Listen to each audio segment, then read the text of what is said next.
Hello. I want to talk today about a change initiative to institute a national policy for paid parental leave in the United States. Whether or not you have already gone through the process, I'd like you to imagine yourself having decided to grow your family with a new child. What are some questions you may think about? Am I expected to leave the workforce to care for this child? Or am I expecting someone else to leave the workforce to care for this child? How much time can I take off to spend with my child? Will I be paid while I'm taking off work to be with my new child? If I do take time off, am I limiting my career trajectory? Will I be hired and promoted as easily if I take time off to be with my new child? The United States does have the Family and Medical Leave Act, FMLA, that provides workers up to 12 weeks of leave per year to care for family members or new children. But crucially, this leave is unpaid. Only about 60% of U.S. workers are even eligible for FMLA in the first place, due to restrictions based on employment type and time with one's employer and other criteria. And even if one is eligible for FMLA, 46% report struggling to afford unpaid time off, which causes individuals or couples to take little to no time off work at all to care for their new children. This lack of a national paid parental leave policy negatively impacts the health of infants and mothers, exacerbates inequalities within our society, and weakens our economy. As a country, we have the ability to put these questions to rest and guarantee individuals and couples paid parental leave for newborn or newly adopted children. By implementing a national paid family leave policy, we can create a future America that improves our citizens' health, reduces gender and racial inequality, and improves our economy. The reason so many nations have a national paid parental leave policy comes down to 4 reasons: common sense, child and mother health, equality, and economic benefits. Increasingly, families rely on income from both partners. In the U.S., the share of moms working either full or part-time has risen from 51% to 72% in the past half-century. At the same time, fathers, virtually all of whom are working, are taking on more childcare responsibilities, as fatherhood has grown to encompass far more than just the traditional bringing home the bacon. Traditional families increasingly cannot afford to have lengthy periods without income for either one of them. But babies absolutely need parental care. It should be the work of the U.S. government to guarantee that individuals and couples have the time and resources to both care for a child and remain in the workforce as part of its social security. So ask yourself this: should our country continue to deny nearly half our citizens the ability to work and grow their family?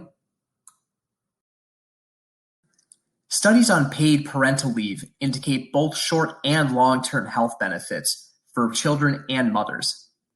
Mothers with paid parental leave are more comfortable spending time focused on the health and well-being of their child and themselves, which pays huge dividends in improving child health. A recent study on mothers who received paid maternity found a 5.2% decrease in the neonatal mortality rate, a 2.4% decrease in the infant mortality rate, and a 1.9% decrease in the under 5 mortality rate. So ask yourself this: should our country do nothing while mothers struggle to provide childcare? Currently in America, one's access to paid parental leave largely depends on whether your employer provides that benefit. This means that it is largely the well-off that have access to paid parental leave, further highlighting a schism in our country between upper and middle and lower classes. Studies have found that over 40% of firms with high-wage workers provide this benefit, versus only 23% of firms with fewer high-wage workers. Inequality can also be found in education levels, with mothers without college degrees being less likely to take paid leave than mothers with college degrees. Women with less education are also more likely to be let go from their job or quit during their pregnancy. Absent a national policy, access to paid leave is inadequate and inequitable. So ask yourself this: should education determine whether one can provide childcare and stay in the workforce? Finance ministers around the world say one of their greatest sources of economic success is getting and keeping women in the workforce in equal numbers as men. However, studies have shown that women more than men cite more career interruptions in order to care for a child or family member, which can lead to reduced work hours, significant time off, quit job, or turn down a promotion. In the few U.S. states that have implemented their own state paid family leave policy, there was a 20% reduction in the number of female employees leaving their jobs in their first year after giving birth. And longer term, there was up to a 50% reduction in women leaving their jobs. While it is important to guarantee women paid leave to address this issue, most countries with strong economies also provide equal benefits to fathers to reduce lingering gender inequality issues in the workplace. When women get or take more paid leave than men, there can be unintended downsides, making it harder for women of childbearing age to get hired or promoted. And even with laws in place to stop workplace discrimination, employers often find ways to pressure women in childbearing years. Paternity benefits need to come near maternity benefit level in order to eliminate hidden bias excluding women from work. So ask yourself this: should our country continue to exclude women from the workplace when there's something we can do to fix it?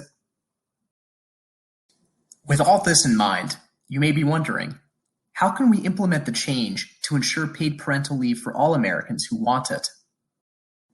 To implement this change, we can use the Beckhardt and Harris change equation. If D times V times F is greater than R, a change will be successful. In the equation, D stands for dissatisfaction, V for vision, F for first steps, and R for resistance. So let's go over each variable briefly to better understand if and how we can implement this change. Remember those questions I posed you earlier? If you're like me in how you answered, then you should already be dissatisfied with the status quo in America.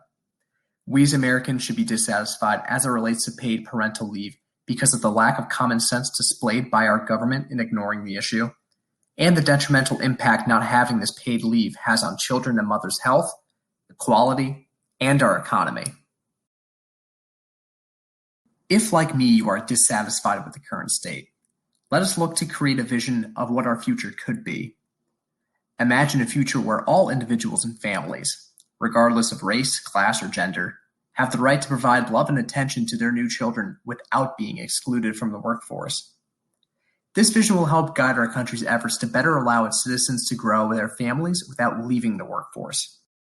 With our dissatisfaction in the current state and our vision for the future, let's go over some next steps to make our vision a reality.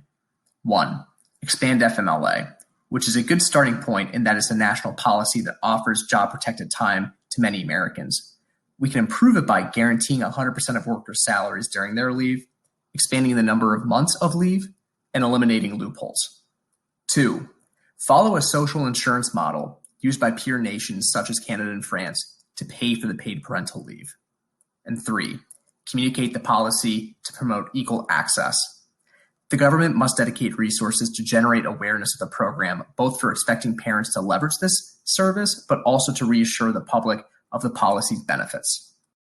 With any change initiative, there's likely going to be resistance, and some common killer phrases you'll hear in opposition to paid family leave and rebuttals are, it's going to be too expensive.